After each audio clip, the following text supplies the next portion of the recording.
Pak Herman Hairon.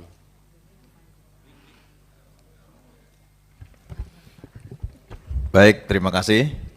Pimpinan dan seluruh anggota Komisi 6 yang saya hormati, Pak Menteri, Pak Wamen, dan seluruh pejabat di Kementerian Perdagangan yang saya hormati. Memang tidak pernah akan berhenti di Kementerian Perdagangan. Saya kira hanya orang-orang tangguh dan orang-orang yang siap menghadapi situasi, karena pasar pasti fluktuatif dan supply demand pasti akan berpengaruh terhadap harga. Oleh karenanya saya kira ada beberapa hal yang Pak Menteri ini menjadi catatan saya. Pertama terkait dengan garam rakyat. Ini yang sampai saat ini regulasinya belum berpihak terhadap para petani garam. Jadi kalau saya datang ke petani garam, pertama HPP belum pernah ditetapkan. Ini yang permintaan mereka paling tidak ditetapkan Rp1.000 lah per kilogram, sehingga bisa untuk mereka bertahan di dalam produksi yang sangat tergantung oleh cuaca. Nah, oleh karena itu juga mungkin ini juga harus ada kebijakan. Sementara kan impor garam itu di 0% kan biaya masuknya. Mohon ini juga dicek. Sementara pungutan dan retribusi terhadap para petani garam atau perdagangan garam dalam negeri itu banyak pungutannya. Jadi ini juga yang kemudian menghambat terhadap lompatan-lompatan itu.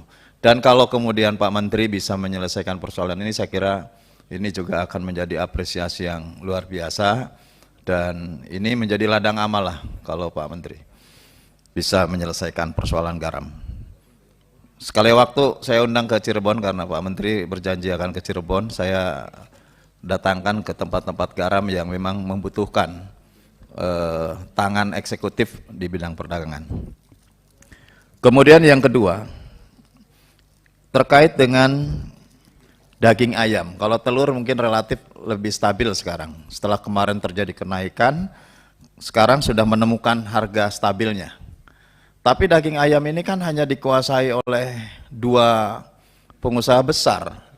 Dan kalau saya telusuri rata-rata memang pengusaha ayam itu sekarang sudah hampir mati semua. Dan itu didominasi hanya oleh 2 perusahaan itu. Nah ini juga mungkin harus ada solusi. Saya yakin Pak Zulkifli Hasan ini nasionalismenya sangat kuat, politisi handal, dan bisa mencarikan solusi lah. Bagaimana ke depan mencarikan solusi untuk bisa agar di usaha ayam ini tidak terjadi monopoli, apalagi dari mulai grain parent stock sampai kepada market ini sudah dikuasai perusahaan ini gitu. Nah ini kalau terus dibiarkan, saya kira ya ke depan sudah tinggal monopoli aja mereka. Maunya harga mereka berapa, ya itulah harga berlaku di pasar. Maunya diturunkan ke harga berapa untuk ngancurin pasar, ya bisa dia lakukan gitu. Ini juga terjadi. Oleh karenanya menurut saya ini juga menjadi persoalan tersendiri. Tadi saya setuju juga dengan adanya mafia di bawang putih, Pak. Ini mohon saya kira Dirjen terkait memberikan informasi perusahaan-perusahaan mana saja sih yang kemudian mendapatkan diskresi, sehingga kemudian cara mengontrol terhadap bawang ini memang hanya dilakukan oleh segelintir saja, mengontrol harga. Bisa dia jatuhkan, bisa dia tinggikan, juga bisa. Dan bahkan bukan hanya mafia bermain pada harga dalam negeri, tetapi juga main di harga luar negeri. Bahkan Cina bisa mengontrol harga Indonesia. Nah ini menurut saya permainannya luar biasa. Maka itu tadi sorotan teman-teman, saya juga mendukung terhadap bagaimana ini menertibkan mafia bawang putih. Kemudian persoalan daging sapi, Pak Menteri. Kalau tadi bahwa Indonesia kan dari dulu memang didorong untuk swasembada daging sapi. Tapi kami di sini nggak pernah tahu itu berapa besar daging sapi masuk ke dalam negeri, dalam keadaan beku seperti apa, daging kerbau dikirim dari mana, kemudian berapa besar daging kerbau masuk ke Indonesia, mekanismenya seperti apa. Ini yang barangkali mungkin nanti kalau Pak Menteri menyetujui, dirjen terkait barangkali kita jadwalkan untuk melakukan rapat dengar pendapat di sini. Saya kira hal-hal seperti ini kita kupas saja. Kalau memang agak riskan terbuka kepada publik mempengaruhi harga di pasar, kan bisa juga kita untuk secara tertutup gitu. Supaya mekanisme, tata cara dan lain sebagainya kita pahami dulu. Kemudian di mana kemudian ada persoalan-persoalan yang harus kita tuntaskan gitu. Di mana soalnya ini supaya ada solusi yang tepat. Supaya baik itu disuplai maupun di demand, tentu ini bisa ada mekanisme yang tepat sehingga stabilisasi harga tidak dipengaruhi oleh mafia-mafia itu. Kemudian saya tadi juga masih belum memahami itu Pak Menteri terkait dengan refraksi minyak goreng. Subsidinya kan dari BPDPKS. Kemudian tadi disampaikan bahwa sampai saat ini belum ada besaran yang pasti. Berapa sih sebetulnya yang harus diganti oleh pemerintah? Dari 350 miliar yang dilaporkan awal Pak Menteri, sekarang sudah 800 lebih. Artinya bahwa ada mekanisme yang tidak terkontrol secara pasti. Ini yang menakutkan memang. Pak Menteri juga harus hati-hati mengambil keputusan. Karena sepeser pun uang negara ini pasti akan menjadi persoalan hukum. Oleh karenanya, nanti mohon sedikit dijelaskan, ini mekanismenya seperti apa? Karena yang beredar di media massa itu kan disebutkan Kementerian Perdagangan harus mengganti. Setahu kami itu kan subsidi dari BPDPKS gitu. Tapi informasi yang masuk di media bahwa Kementerian Perdagangan wajib mengganti terhadap subsidi yang telah dikeluarkan untuk minyak goreng. Bahkan para pengusaha minyak goreng kan tentunya kasihan kepada Pak Menteri juga akhirnya. Kemana lagi? BPDPKS kan kelaminnya juga nggak jelas sekarang. Bertanggung jawab kemana coba Pak Haikal BPDPKS itu? Nggak jelas gitu. Kan semestinya dia berada di Kementerian Teknis. Nah, ya kan Pak Haikal paling senior jadi pimpinan.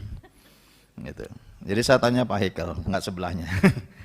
Nah ini yang menurut saya nanti saya kira perlu didalami karena BPDPKS juga banyak sekali mengeluarkan anggaran-anggaran yang di luar sebetulnya peruntukannya. Saya turut membidani lahirnya BPDPKS dulu, karena waktu saya di pimpinan Komisi 4 melahirkan Undang-Undang Perkebunan yang mengamanatkan berdirinya lembaga keuangan untuk meremajakan sawit-sawit rakyat. Sekarang sudah berbeda, bahkan uangnya lebih banyak ke subsidi biofuel. Jadi agak aneh sebetulnya. Cuman mau dibahas di mana ini BPDPKS juga belum jelas. Andai kata dibahas di sini, barangkali kami juga bisa dorong untuk segera menyelesaikannya Pak Menteri. Tidak harus kemudian ini menjadi tanggung jawab sepenuhnya di Kementerian Perdagangan gitu. Karena ini sudah menjadi keputusan di rapat terbatas. Penertiban perdagangan di komoditas Bapepti juga ini tetap saya juga apresiasi untuk aturan main sampai hari ini di Bapepti sudah mulai mereda, penipuan-penipuan online sudah mulai mereda. Saya kira ini juga tidak terlepas dari regulasi yang dikeluarkan oleh Kementerian Perdagangan. Kemudian saya juga mencatat pentingnya ITPC diperkuat, Pak. Saya pernah mengunjungi beberapa ITPC di beberapa negara. Saya kira ini fungsinya sangat baik ya untuk promosi. Bahkan kalau dibandingkan apple to apple dengan apa namanya yang punya Kementerian Investasi itu, IIPC. Itu menurut saya fungsinya justru lebih bagus ITPC. Dia punya outlet, ya, dia punya apa namanya, punya network di situ, dan ada proses-proses negosiasi yang tentu ini bisa untuk mempromosikan produk-produk dalam negeri dan bisa bertransaksi di situ. Nah, memang ada prasyarat yang harus dibangun, oleh karena ITPC mungkin juga harus melaporkan banyak syarat-syarat dari pihak ITPC-nya masing-masing di negara tersebut untuk juga memberikan informasi kepada Indonesia. Terkait dengan Chile Comprehensive Economic Partnership Agreement, menurut saya ini secepatnya aja Pak Menteri, ini legacy yang bagus. Dan ada sebetulnya yang masih terpending sebelumnya yang Korean ya, yang mana ya?